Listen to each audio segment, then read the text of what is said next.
ucapan syukur kami kepadamu Tuhan Yesus. Sebab hanya Engkau yang layak dipuji, hanya Engkau yang layak diagungkan, disembah, ditinggikan dalam hidup kami ya Bapa.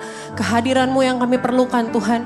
Masalah boleh ada, tantangan boleh ada, tapi selama Yesus gak pernah pergi dari kami aman Tuhan. Selama Tuhan Yesus gak pernah lepasin genggaman tangan kami tahu kami berada pada tangan yang tepat.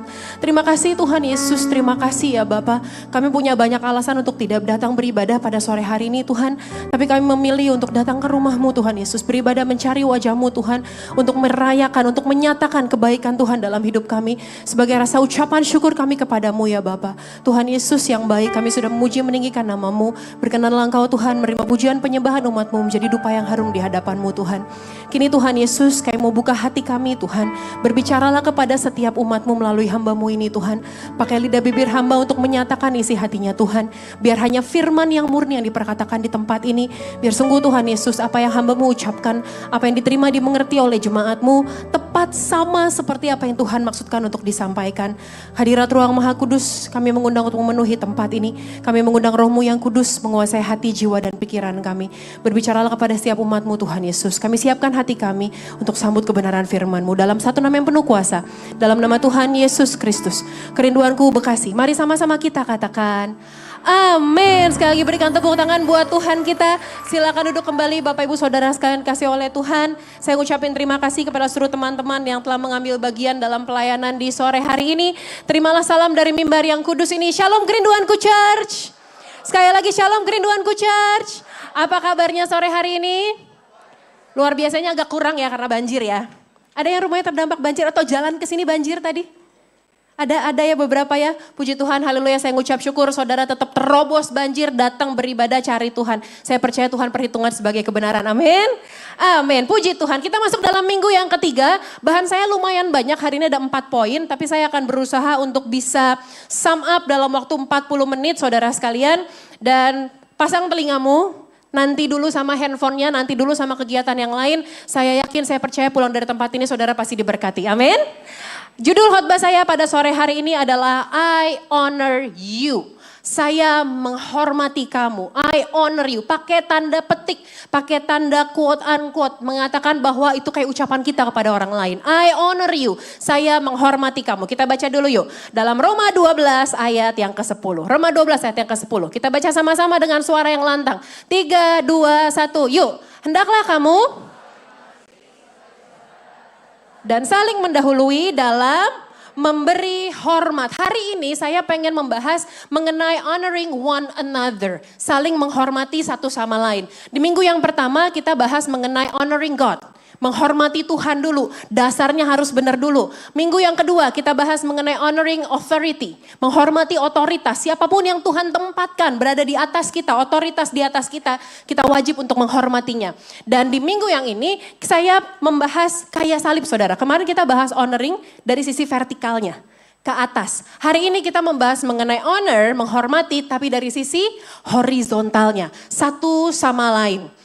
Honoring one another, gak peduli siapapun dia, gak peduli dia baik atau buruk, gak peduli dia cantik, ganteng atau jelek, gak peduli dia kaya atau miskin, gak peduli dia menguntungkan buat kita atau tidak. Tapi hari ini kita pengen belajar untuk saling menghormati. Saling, tadi kata firman Tuhan, saling mendahului dalam memberi hormat. Anak-anak Tuhan diajar untuk saling mendahului. Artinya apa? Gak peduli mau dia hormatin saya atau enggak, tapi saya akan mendahului dia dalam memberi hormat. Karena ingat waktu pertama kali, waktu minggu yang pertama saya bilang, honor bicara soal diri kita. Honor itu fokusnya pada diri kita. Honor has nothing to do with other people. Honor gak bicara soal orang itu gimana ya sama kita. Honor adalah sikap hati kita meresponi apa yang udah Tuhan tetapkan. Sekali lagi saya ulang, honor adalah respon kita dalam meresponi apa yang sudah Tuhan tetapkan, baik struktur, otoritas, apapun itu orang-orang yang Tuhan tempatkan dalam hidup kita. Honor adalah bagaimana kita meresponi itu. Memberi hormat. 1 Petrus 2 ayat yang ke-17 bilang begini. Hormatilah semua orang. Hormatilah semua orang. Kita bukan berarti jadinya tuh gini loh. Kalau firman Tuhan katakan hormatilah semua orang. Kita gak bisa kasih filter.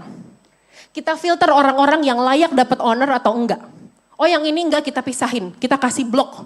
Yang ini layak dihormatin, yang ini yang enggak layak dihormatin. Bahkan orang yang paling kita sebelin sekalipun. Bukan berarti kita harus setuju sama dia. Bukan berarti kita harus setuju sama perbuatannya.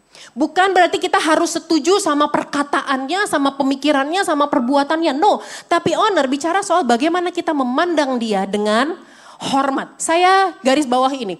If we honor God, then we honor people. Saya ulang sekali lagi. If we honor God, then we honor people.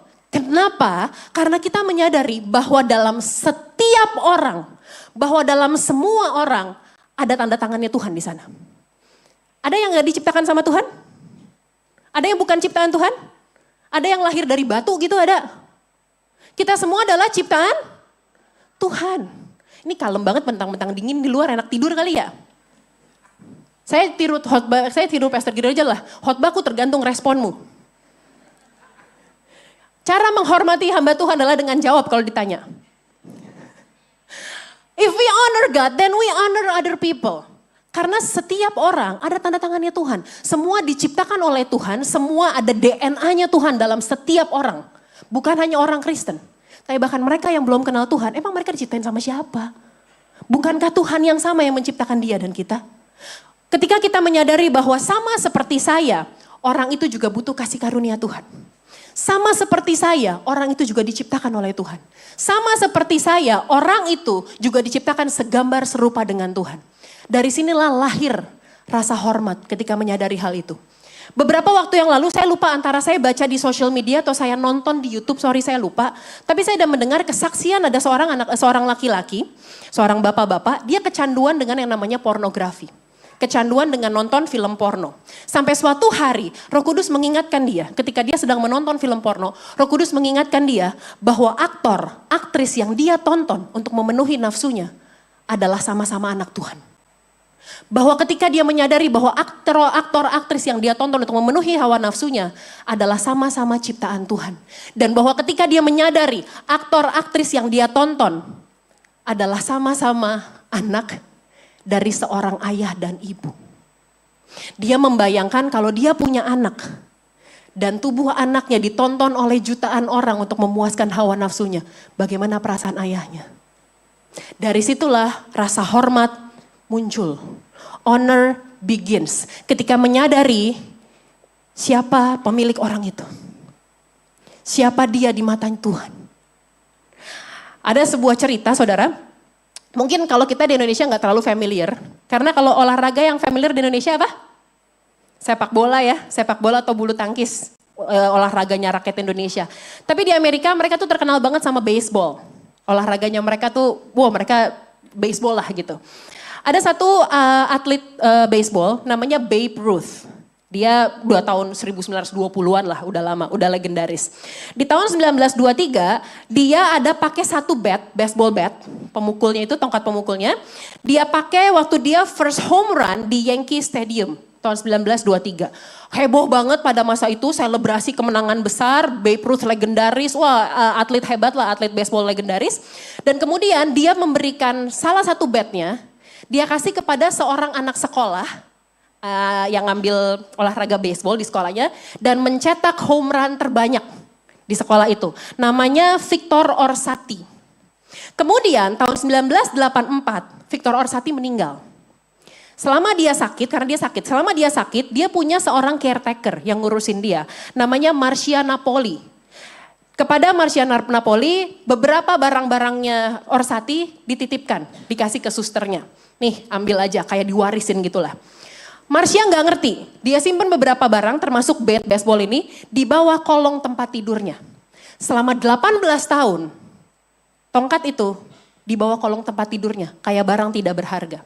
Sampai kemudian di tahun 2002 saya nggak salah ingat baca kemarin 2002 atau 2004, Marcia butuh dana, dia mau buka restoran. Dia butuh dana, dia jual beberapa barang di rumahnya. Ketika dia bongkar-bongkar, dia lihat ada baseball bat ini. Dia cuma inget, kayaknya dulu Orsatti bilang ini punya atlet. Dia nggak ngerti, dia nggak tahu apakah ini berharga atau enggak, dia nggak ngerti. Dan kemudian dia bawalah bat baseball itu ke Sports Cards Plus of Laguna Niguel and West Hollywood. Ketika dikurasi, Dikatakan ini baseball bat langka milik seorang legendaris, dikurasi ini asli original, asli punyanya Babe Ruth, dan kemudian oleh oleh sports club itu bat itu dijual, dilelang dan laku senilai 1,3 juta dolar. Setara dengan 22 miliar untuk sebuah pentungan kayu. Kenapa? Karena di baseball bat ini ada tanda tangannya Babe Ruth. Asli. Saudara ngerti maksud saya? Ketika kita menyadari bahwa ada tanda tangannya Tuhan di setiap kita. Ketika kita dibentuk dalam janin kandungan ibu kita. Semua orang, siapapun dia. Dan selesai, Tuhan tanda tangan, beres. Kita dilahirkan, kita jadi pribadi yang berharga. Kita tadinya debu tanah, tapi dengan tanda tangannya Tuhan, kita menjadi berharga. Dan dari sinilah rasa saling menghormati muncul. Amin. Ada 4 kebenaran firman Tuhan yang akan saya bagikan di sore hari ini. Yang pertama, honoring marriage. Menghormati pernikahan. Coba saya mau tanda tangan yang udah menikah. Yang sudah menikah boleh angkat tangan. Yang sudah menikah, haleluya, puji Tuhan. Yang single. Ya, mulai lirik kanan kirinya, coba angkat tangan dulu. Ya, boleh dipantau, diliatin. Nanti kasih tahu sama Asyir mau kenalan nama yang mana. Honoring marriage. Saudara sadar gak sih? Pernikahan hari-hari ini dianggap barang murahan. Kayak gampang gitu. Oh, suka pacaran, nikah yuk. Terus nikah, udah gak cocok, cerai. Pernikahan dianggap murahan. Banyak orang kalau siapin pernikahan, fokusnya pada hari haknya. Pada the wedding, bukan the marriage. Orang sibuk dari setahun sebelumnya, dari sejak dilamar. Sibuknya nyari venue, nyari catering, nyobain baju. Lihat gak tren di Instagram tuh. The dresses that I tried. Terus dia kasih lihat tuh, ada 10 baju yang dia cobain dulu. Jadi tren, persiapan, pernikahan. Tapi untuk kehidupan pernikahannya, dia gak siapin apa-apa. Padahal wedding day-nya cuma sehari. Gak nyampe sehari. Resepsi berapa lama sih? Paling lama 3 jam. Orang juga gak sibuk sama kamu, orang juga sibuk nyari kambing guling. Ngantri zupasup ya kan? Gak sibuk sama pengantinnya kan? Tapi kita sibuk sama wedding day-nya, sama resepsinya. Bahkan fokus sama resepsi, pemberkatan nikahnya, dia lupa urusin. Ya, teman-teman dari sekretariat banyak yang cerita tuh. Gak ngerti apa-apa. Sama kehidupan pernikahan yang mereka gak siapin apa-apa. Mereka pikir modal cinta cukup. Saya tanya sama yang udah menikah lama. Emang cinta cukup Bu, Pak, dalam pernikahan? Emang modal perasaan cukup? Wah, Bapak tuh udah mulai ketawa tuh, udah senyum-senyum. Hati-hati Pak, dilihat istrinya. Modal perasaan gak cukup buat pernikahan. Tapi kalau suami lagi nyebelin, abis naruh anduk basah di atas tempat tidur, berantem, pisah. Gak bisa kita menikah hanya dengan perasaan, ujung-ujungnya pasti nyerah. Gini loh, kita harus berjuang lebih keras untuk institusi yang secara eksklusif diciptakan oleh Tuhan untuk satu pria dan satu wanita. Namanya pernikahan. Kita harus berjuang lebih keras untuk itu. Saudara yang udah menikah, biar ini boleh jadi pelajaran, boleh jadi pengingat lah. Izinkan saya jadi perpanjangan suaranya Tuhan untuk mengingatkan saudara. Saudara yang belum menikah, jadikan ini modalmu untuk persiapan. Hati-hati dalam nyari pasangan.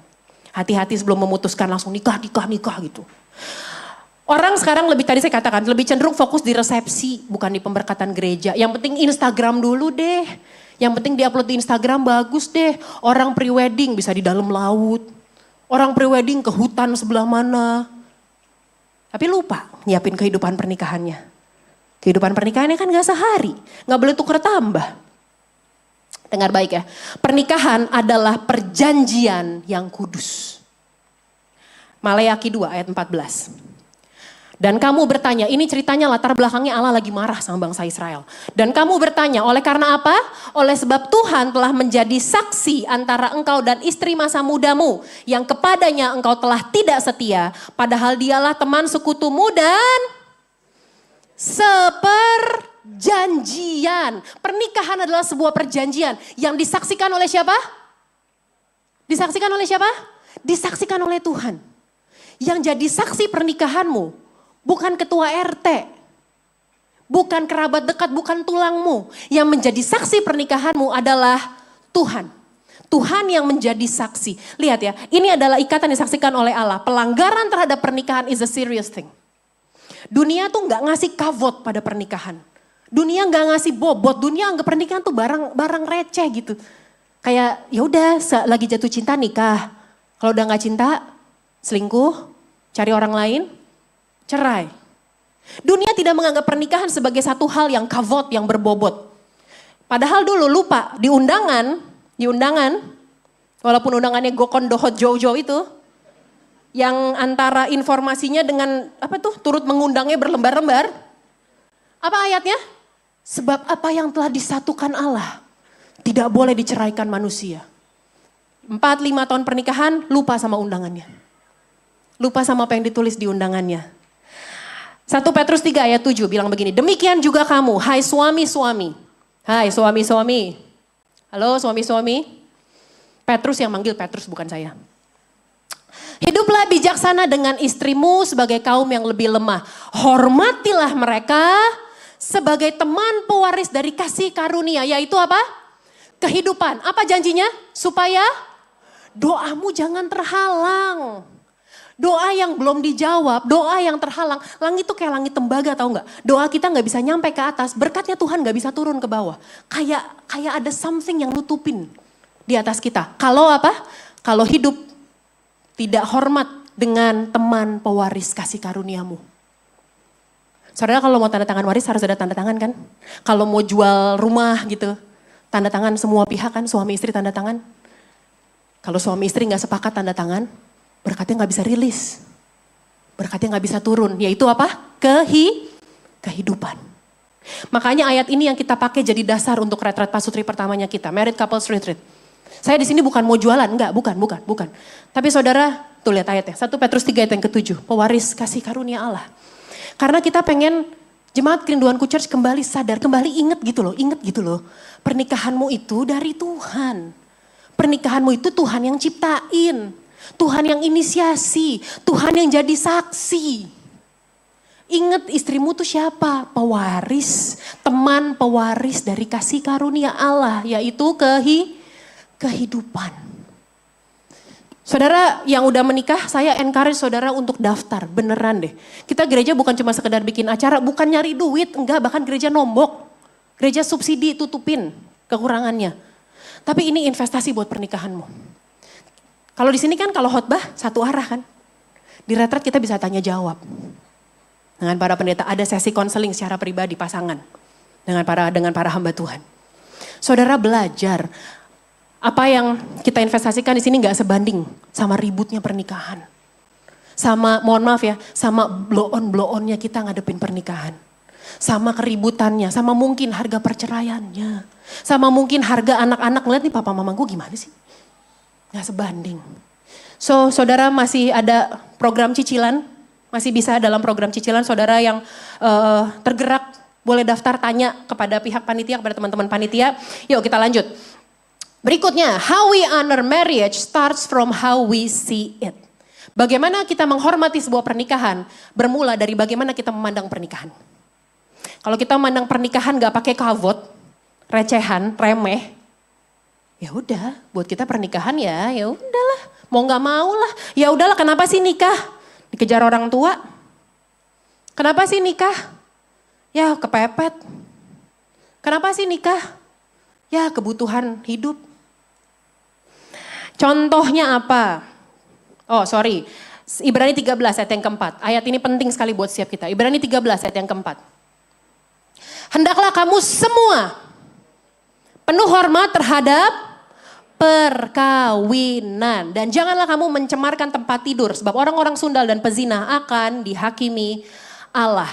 Saya highlight kata hendaklah kamu semua. Artinya apa? Menghormati pernikahan bukan hanya untuk urusan istri dan suami yang ada dalam pernikahan itu.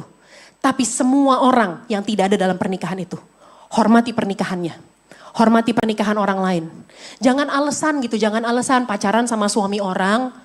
Terus ketika ditanya kok bisa sih? Ya soalnya dia gak bahagia sama istrinya. Bodoh amat.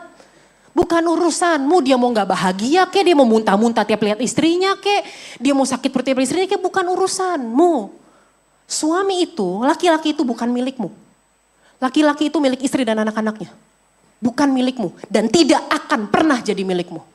Biarin aja. Saya ngomong kenceng, biarin.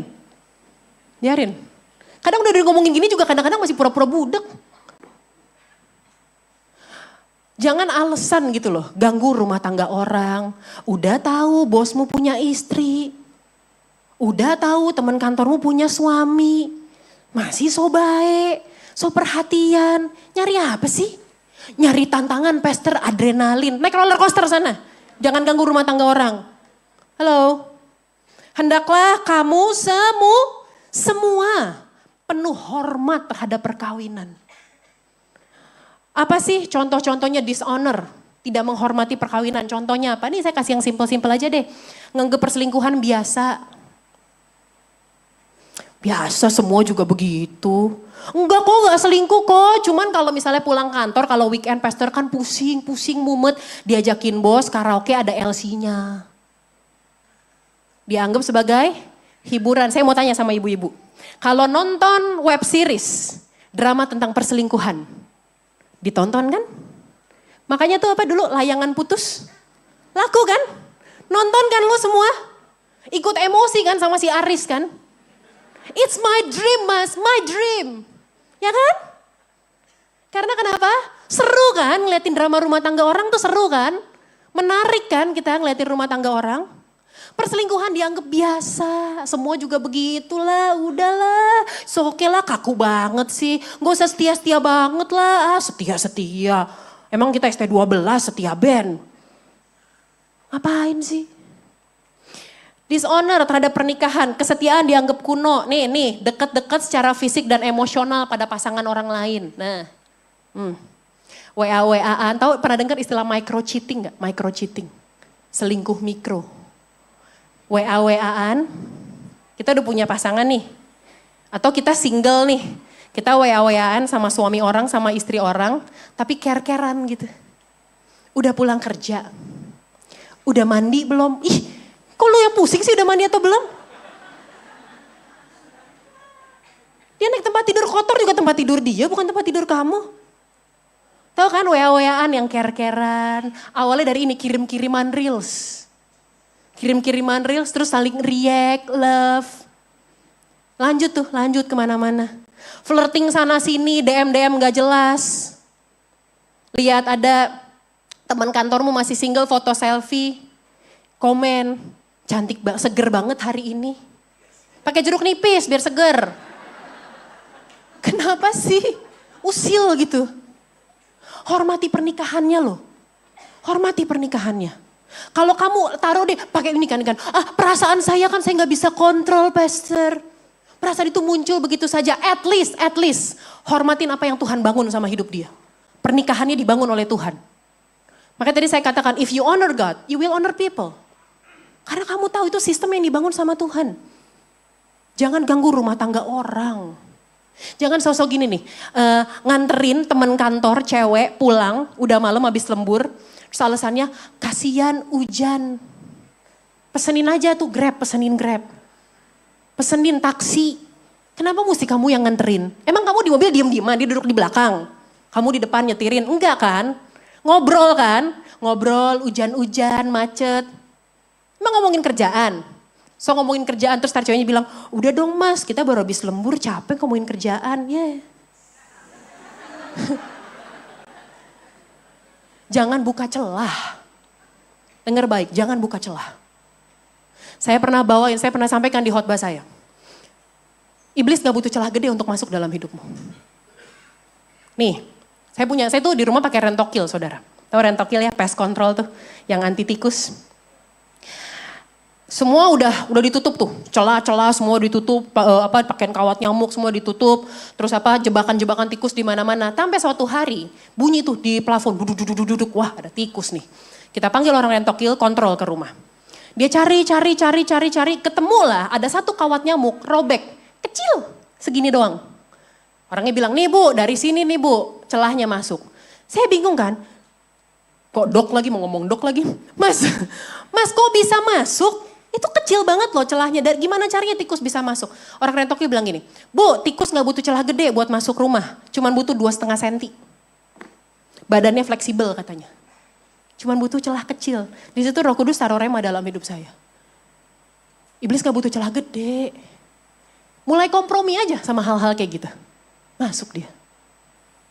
Halo. Hormati pernikahan.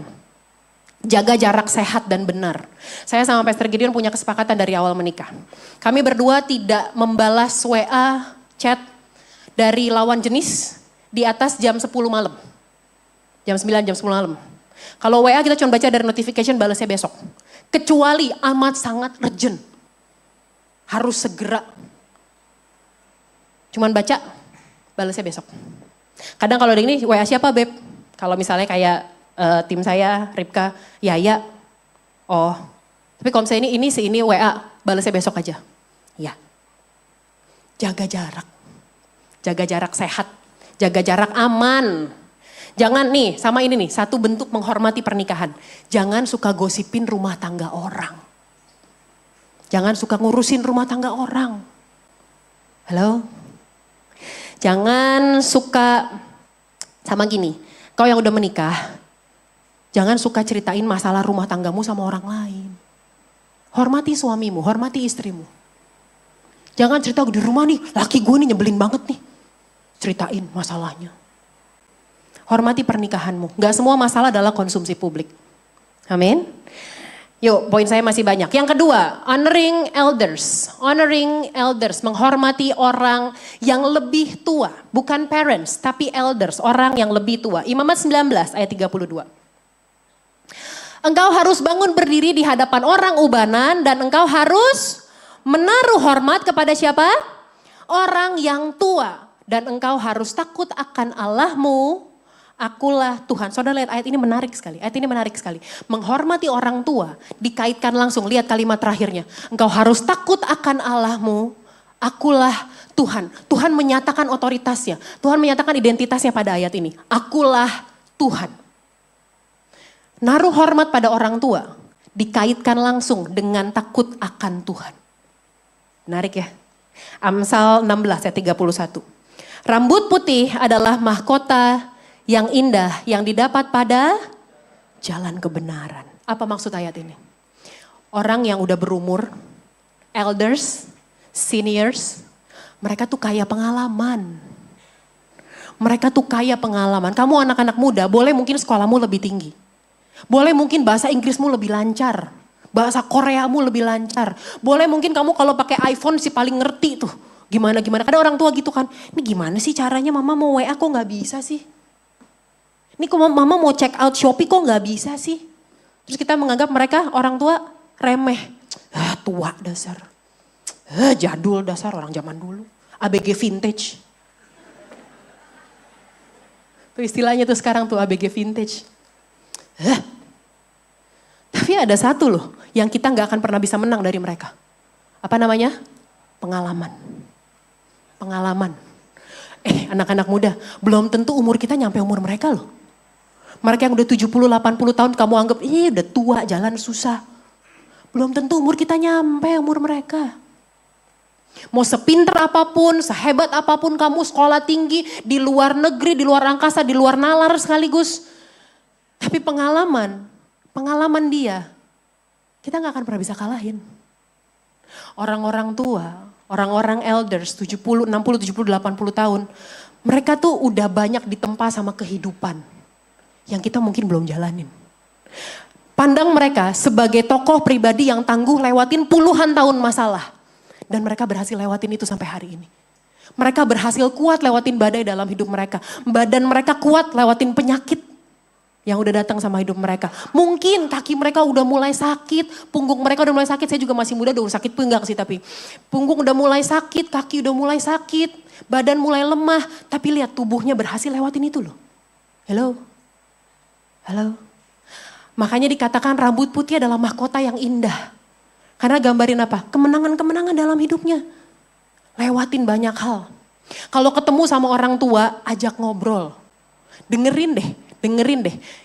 Kita bisa secara nggak sengaja ya dapetin permata-permatanya mereka. Mutiara-mutiaranya mereka tuh. Nah, kita banyak ngobrol sama orang tua. Dari dia cerita pengalamannya. Bukan berarti mereka selalu benar kok. Mereka juga pasti lewatin kesalahan kok. Tapi dari situ kita bisa belajar loh. Supaya tidak melakukan kesalahan seperti yang dia lakukan. Pernah gitu kan? Ya, saya dulu salah sih sebenarnya. Harusnya saya ikutin kata mama saya. Ambil sekolah ini. Tapi dulu saya ngeyel. Walaupun kesalahan ya kita bisa pelajarin kan. We will get something dari wisdom orang-orang tua itu. Pengalaman mereka itu. Hidup mereka yang kayak 60, 70, 80 tahun di squeeze dalam pembicaraan 1 jam kita sama mereka. Yang benefit siapa? Kita. Menghormati elders dimulai dari bahasa dan sikap. Bukan berarti, gini loh, bukan berarti mematikan suara generasi muda. Anak-anak muda gak dianggap. Ada tuh orang-orang yang kayak gitu tuh. Menghormatin yang tua-tua, organisasi yang menghormati yang tua-tua, anak-anak muda cuma disuruh buat angkat-angkat barang. Anak-anak muda dipakai tenaganya doang. Tapi pendapatnya gak didengerin. No, bukan berarti begitu. Tapi gini loh, sebagai orang yang lebih muda, kita tidak mengukuhkan, kekerenan identitasmu, kedinamisanmu, keterbukaan pikiranmu, dengan cara merendahkan generasi yang lain. Apalagi mereka yang jauh lebih kaya dalam pengalamannya. Amin. Di gereja kita, iya mungkin wajahnya saudara lihat banyak anak-anak muda. Wajah-wajahnya lead pastormu masih muda. Pendeta-pendeta masih banyak yang muda-muda. WL, singer, pemusik, semua teman-teman pengerja, wajah-wajahnya masih muda-muda. Tahu kenapa? Botox. Enggak bercanda. So, kita udah tua-tua sebenarnya. Kita sebenarnya udah opa-opa. Enggak bercanda. Tapi gereja ini, kita sangat menghormati orang tua. Yes. Kita menghormati para orang tua, menghormati para elders. Waktu saya sama Pastor Gideon awal dalam perjalanan membangun Kerinduanku Church, Pastor Gideon udah WA beberapa pendeta-pendeta senior, gembala-gembala senior. Yang kita lihat bagaimana dia menggembalakan gerejanya dengan rapi, bagus gitu, dengan oke lah sistemnya baik. Kita minta waktu, kita dengerin ngobrol. Minta waktu, Pastor izin mau ketemu, saya pengen belajar. Ketika ketemu, handphone tutup, balik. Silent. Kita lock our eyes kepada dia. Ngomong, dengerin, catetin. Pengalaman dia puluhan tahun bangun gereja. Apa kesalahannya, apa yang benar, apa yang bisa kita ambil. Kita catetin. Pada orang-orang tua tuh mereka kaya akan hikmat, kaya akan pengalaman. Makanya saya jadi ngerti ketika ayat firman Tuhan tadi katakan. Menghormati orang tua dikaitkan dengan takut akan Tuhan. Karena gini loh, kalau kita menghormati orang tua, dia kasih tahu sama kita kan. Dia ngomong sama kita kan rahasia-rahasianya. Dan hikmat mengalir. Ingat permulaan hikmat adalah takut akan Tuhan. Makanya yang tadi bilang begitu. Menghormati orang tua dan kamu harus takut akan Tuhan. Dari situ ngalir hikmat. Coba kalau misalnya anggap anak orang yang lebih muda daripada saudara. Datang, nanya pendapat. Tapi kelakuannya seenaknya gitu. Pak, gimana sih Pak? Ceritain dong Pak. Sebel gak saudara? Malas gak? Malas kan? Saudara akan keep. Ya anak muda belagu. Tahu apa sih?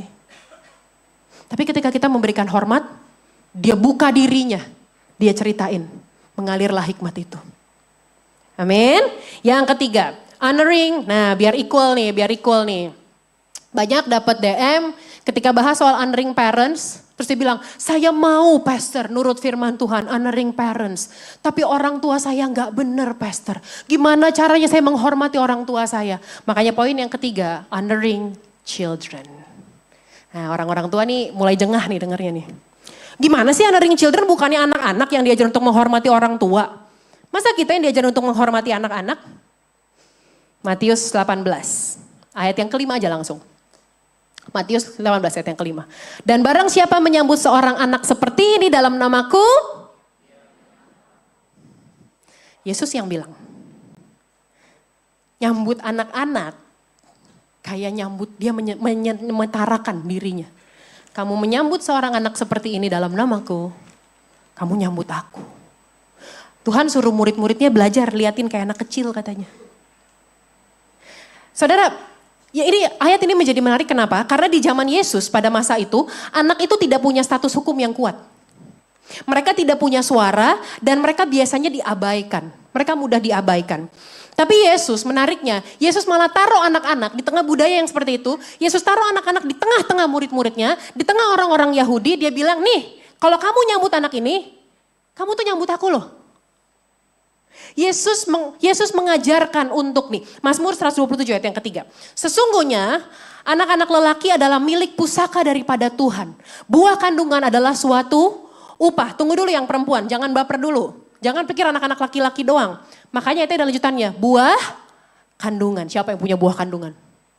Kita perempuan. Ayat ini bilang gini, ayat ini maksudnya gini, anak tuh bukan proyek orang tua. Halo, anak tuh bukan proyeknya orang tua. Anak bukan milik orang tua. Saya gak suka sebenarnya ngomong ini, berat banget buat saya ngomong ini. Sebagai seorang ibu, berat saya ngomong ini. Tapi anak itu punyanya Tuhan. Milik pusaka Tuhan, milik pusaka dari Tuhan. Jadi kalau miliknya Tuhan dikasih kepada kita, artinya kita dititipkan. Tugas kita adalah stewardship. Makanya orang tua tidak berhak untuk menyakiti anak, tidak berhak untuk mengabaikannya, dan tidak berhak untuk memperlakukan anak dengan semaunya. Anak bukan proyek orang tua. Anak bukan investasinya orang tua. Kalau investasi bodong gimana? Anak bukan investasinya orang tua. Merusak anak secara moral, secara emosional, secara spiritual adalah sebuah pelanggaran. Menghormati anak, apa sih contohnya? Kayak gimana sih? Kasih lingkungan yang aman buat anak. Kasih lingkungan rumah yang aman, yang nyaman buat anak. Anak berhak loh hidup di lingkungan rumah yang aman. Anak berhak merasa aman di rumah. Lihat gak ada banyak anak-anak yang gak suka tinggal di rumah. Mereka mendingan pergi main sama teman-temannya. Pulang sekolah, bukannya capek pulang ke rumah, lama-lamain nongkrong di sekolah. Kenapa gak mau pulang? Gak betah di rumah. Dia gak ngerasa aman, baik secara fisik maupun secara emosional. Karena kenapa? Pendapatnya gak didengar, kebutuhannya gak didengar, orang tuanya gak ada di rumah, orang tuanya cuek, gak peduli. Akhirnya cari di mana? Cari di luar. Akhirnya cari di luar. Menghormati anak, tidak menormalisasi kekerasan. Siapa yang dulu didikannya didikan VOC? VOC parenting, wah mantep VOC parenting. Lempar sepatu, tabok, tahu gak yang ditabok sampai nging kuping. Puji Tuhan saya enggak, tapi saya dengar ceritanya Pastor Gideon. Dulu papanya tentara, dilempar sepatu boot tentara. Jangan nangis, lah sakit. Tidak menormalisasi kekerasan, baik verbal maupun fisik. Bentak, teriak, maki, terus ngasih label sama anak. Dasar anak, mohon maaf ya, dasar anak bodoh, anak tolol. Dasar gak berguna, mama nyesel ngelahirin kamu. Nah kalau anaknya nanya, siapa yang minta dilahirin? Halo?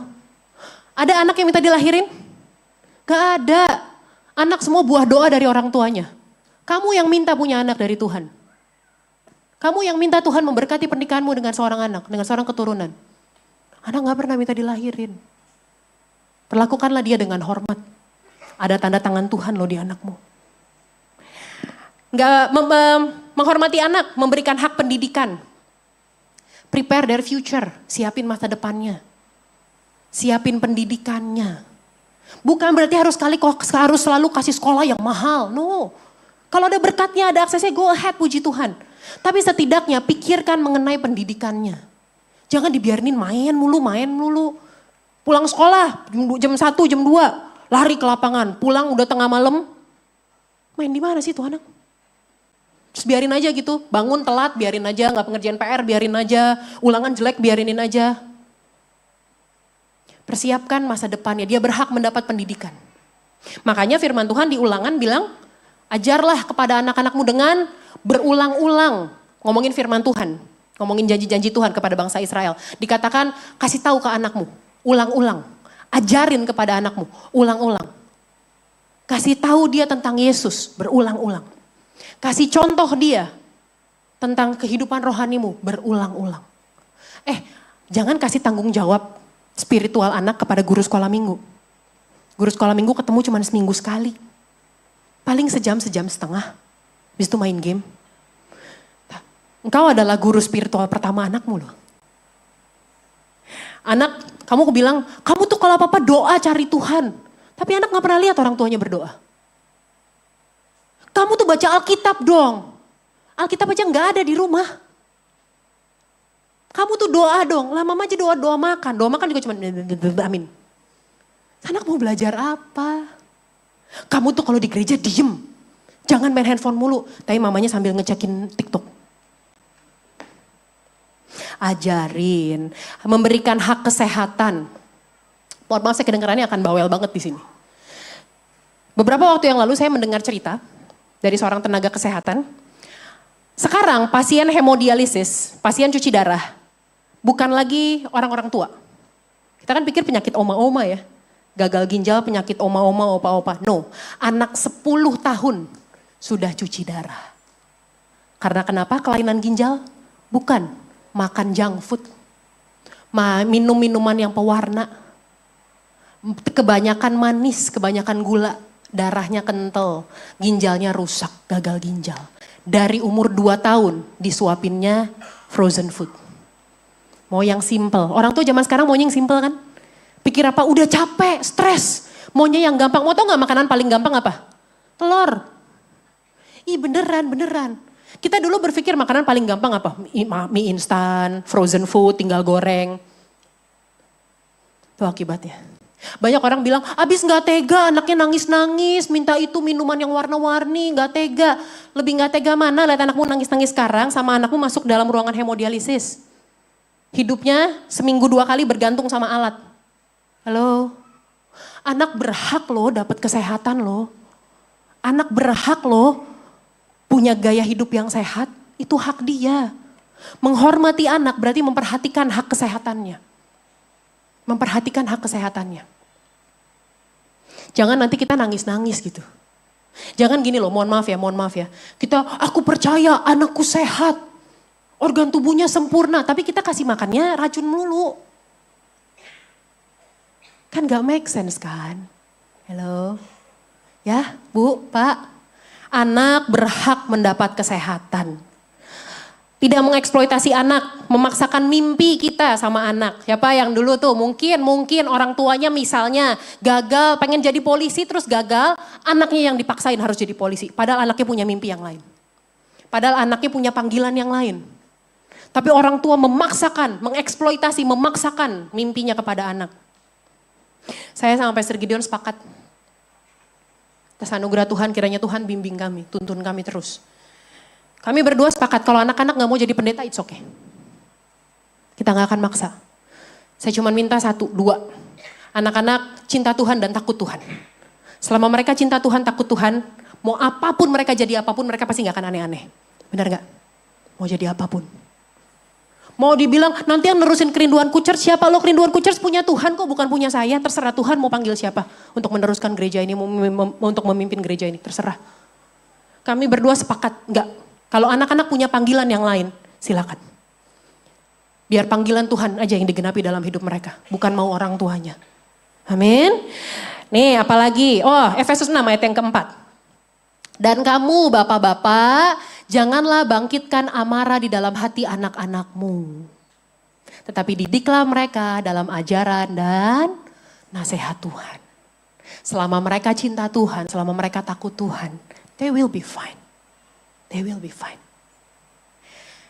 Mohon maaf ya, mohon maaf banget nih, mohon maaf. Tante, Om, maaf ya, jangan ikut campur rumah tangga anak. Tahu kan kadang-kadang ada orang tua yang riwil gitu. Anaknya udah gede, udah nikah, udah punya anak lagi. Tapi masih orang tuanya yang cawe-cawe gitu. Orang tuanya yang ikut campur. Kayak istrinya gak ada harga dirinya gitu. Mama yang lahirin kamu, yang besarin kamu. Lah ya, tapi kan mama juga yang nikahin. Ntar kalau gak nikah-nikah ditanya sama mama. Kok gak nikah-nikah kamu? Halo? Amsal 22 ayat yang ke-6. Didiklah orang muda menurut jalan yang patut baginya. Maka pada masa tuanya pun ia tidak akan menyimpang daripada jalan itu. Kata jalan punya artinya tuh arah hidup. Jadi bantu anak-anak untuk mengenali panggilan Tuhan dalam hidup mereka. Bantu mereka kenalin. Anak saya Gene. Kalau ditanya Gene udah besar mau jadi apa? Sekitar kan sekarang dia 7 tahun. Sekitar 4-5 tahun yang lalu kalau ditanya Gene udah besar mau jadi apa? Mau jadi pendeta kayak papa. Papanya bangga kan tuh berkaca-kaca kan. Berapa bulan kemudian berubah. Gene mau jadi polisi. Oke, fine. Berubah lagi. Gene mau jadi YouTuber. Zaman-zaman nonton YouTube tuh kan, Mr. Beast kan kaya tuh, Flat and Nicky. Gene mau jadi YouTuber biar kaya. Oke. Sekarang kalau ditanya Gene mau jadi apa? Gene mau jadi pemain bola. Dia lagi gila-gila bola. Kalau adenya konsisten. Joe mau jadi apa? Mau jadi Godzilla. Konsisten adenya sampai sekarang gue jadi Godzilla. Sampai sekarang. Teguh dia. Yang itu gak akan kita dukung sih. Gak akan. Roh-roh Godzilla keluar gitu. Terserah. Tugas kita sebagai orang tua, bantu mereka menemukan panggilan Tuhan dalam hidupnya. Tuntun mereka, kasih kesempatan buat mereka. Menghormati anak-anak. Honoring children. Makanya gereja ini setiap awal bulan, minggu pertama kita doain anak-anak. Kita ucap berkat buat anak-anak. Karena masa depan pekabaran Injil tuh di tangan mereka loh. Umur kita tuh berapa lama lagi sih Pak, Bu? Sekarang saya 34. Paling 30-40 tahun lagi. Yang nerusin Injil siapa? Bukan nerusin gereja loh, nerusin Injil. Jadi saksi Kristus hidupnya mereka. Anak-anak. Bekali mereka, kawal mereka dalam doa, jagain mereka dalam doa. Amin. Yang keempat, yang terakhir, teman-teman pemusik boleh siap-siap yuk. Yang terakhir, honoring creations. Menghormati ciptaan, alam, apa yang diciptakan oleh Tuhan. Mazmur 24 ayat yang pertama. Mazmur Daud, Tuhanlah yang empunya bumi serta segala isinya dan dunia serta yang diam di dalamnya. Yang punya siapa? Tuhan, yang punya Tuhan. Jadi bagaimana kita memperlakukan alam di sekitar kita, memperlihatkan bagaimana kita menghormati sistem yang Tuhan bangun. Tuhan yang punya bumi ini. Tuhan yang punya alam semesta ini. Manusia berusaha loh ciptain hewan. Tahu kan ada beritanya tuh yang berusaha cloning domba kalau nggak salah. Siapa nama dombanya saya lupa deh. Berusaha cloning domba. Manusia berusaha untuk menciptakan hewan, makhluk hidup. Cuman berapa lama mati hewannya? Sejak semula manusia diperintahkan Tuhan untuk apa? Kejadian 2 ayat 15. Tuhan Allah mengambil manusia itu dan menempatkannya dalam Taman Eden untuk apa? Mengusahakan dan memelihara. Mengusahakan artinya bekerja dan mengembangkan. Memelihara artinya menjaga dan melindungi. Manusia diberi kuasa tapi sifatnya bukan absolut. Sifatnya delegatif. Maksudnya gimana? Kalau sifatnya absolut nih manusia. Aku kasih bumi dan segala isinya. Absolut. Terserah. Mau dihancurin ke, mau dirobek-robek ke, mau dimasukin air ke, mau dijadiin apa ke, terserah. Tapi sifatnya delegatif. Tuhan suruh untuk mengusahakan dan memelihara. Yang punya Tuhan, Tuhan kasih. Titipin, urusin ya. Jagain ya. Anggap kalau misalnya ada orang kaya gitu, nitipin ke saya, ngasih saya mobil Rolls Royce gitu. Ngasih saudara mobil Rolls Royce. Nih ya, mobilku 18 miliar. Bawa ya. Usahain, pelihara. Terus saudara mau kesini banjir. Saudara terobos gak tuh banjir naik Rolls Royce? Terobos? Gak akan kan? Nah kalau misalnya kita terobos, masuk air, bau apek, bau lumpur, tiba-tiba orangnya datang nanya gimana? Mana Rolls Royce-ku? Ya udah kena lumpur, kena banjir. Tuhan suruh kita terhadap bumi dan segala isinya mengusahakan dan memelihara. Roma 1 ayat 20 bilang begini, sebab apa yang tidak nampak daripadanya, yaitu kekuatannya yang kekal dan keilahiannya, dapat nampak kepada pikiran dari karyanya, sejak dunia diciptakan, sehingga mereka tidak dapat berdalih. Alam, itu adalah bukti dari pikirannya Tuhan yang luar biasa. Kreativitasnya Tuhan yang luar biasa. Bukan berarti gini loh. Ini note ya, garis bawahi ya, perhatikan baik. Bukan berarti kita nyembah alam semesta. Oh tadi Pastor Manda bilang kita harus menghormati alam semesta. Keluar lihat pohon beringin, kamu sembah tuh pohon beringin. Bukan begitu, bukan. Bukan berarti kita menyembah alam. Bukan berarti alam disakralkan, pohon dianggap suci. Ingat loh perintah Allah bilang apa? Jangan bikin sesuatu apapun dan sujud menyembah kepadanya. Akulah Allah yang cemburu. Tapi gini, Alkitab menentang ada dua ekstrim. Yang pertama menyembah alam. Kita lihat dalam Roma 1 ayat 25. Sebab mereka menggantikan kebenaran Allah dengan dusta. Dan memuja dan menyembah makhluk dengan melupakan penciptanya. Yang harus dipuji selama-lamanya. Yang harus disembah, dipuji selama-lamanya. Sujud kepadanya adalah penciptanya, bukan ciptaannya. Garis bawahi ya. Stabiloin ya. Note ya. Jangan nanti pergi misalnya ke Bali gitu. Lihat pohon. Kita harus menghormati alam semesta. Ikut sujud, nyembah, doa di sana. Lihat air terjun, doa air terjun, urapi aku, berkati aku. Seperti aliran Roh Kudus, nggak gitu. Jangan macem-macem deh, jangan dicampur-campur deh. Halo? Tapi apa? Jaga, jangan dieksploitasi. Yang kedua, ekstrim yang kedua, mengeksploitasi alam. Ingat, kita disuruh untuk memelihara dan mengusahakan. Jangan buang sampah sembarangan. Apa susahnya sih simpen dulu di tas, ketemu tempat sampah baru buang? Apa susahnya sih? Kenapa sih dari mobil habis makan cilok gitu plastiknya buang keluar? Antar juga ada pasukan oren yang bersihin. Kenapa sih nggak dimulai dari kita tuh, kenapa sih?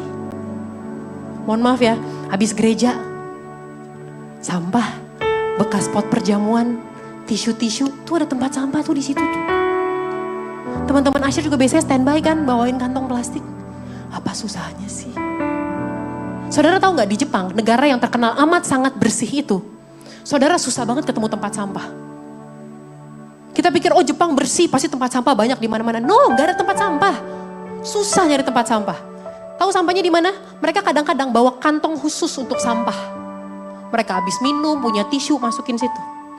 Sampai di rumah, sampai di apartemen, baru buang, pisahin satu-satu. Lihat tuh akibatnya apa? Sumatera. Gak usah Sumatera deh, tadi pagi kita banjir. Kenapa? Berapa tahun yang lalu gak banjir kan? Kenapa sekarang banjir? Alam dieksploitasi. Lahar-lahan dibuka jadi perumahan. Selalu ya kalau eksploit kerusakan lingkungan, yang jadi korban duluan tuh siapa sih? Orang miskin. Terus siapa? Generasi berikutnya.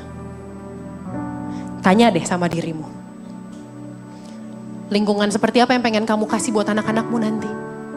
30 tahun lagi. Dunia seperti apa yang kamu pengen anak-anakmu tinggalin? Apa mereka mesti pakai masker oksigen kemana-mana? Mungkin saudara berpikir, ya kita cuman serbuk-serbuk just juice, apalah kita bisa bikin apa? Tuh yang big company dong. Kenapa sih nggak dimulai dari kita?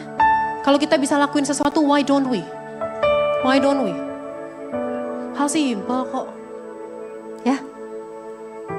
Ingat gini aja deh, gini deh. Kalau berat banget buat kita, kalau kita ngerasa, udahlah saya cuman berapa orang di sini, nggak bakal ngaruh apa-apa. Setidaknya inget deh bahwa alam itu adalah bukti dari karyanya Tuhan.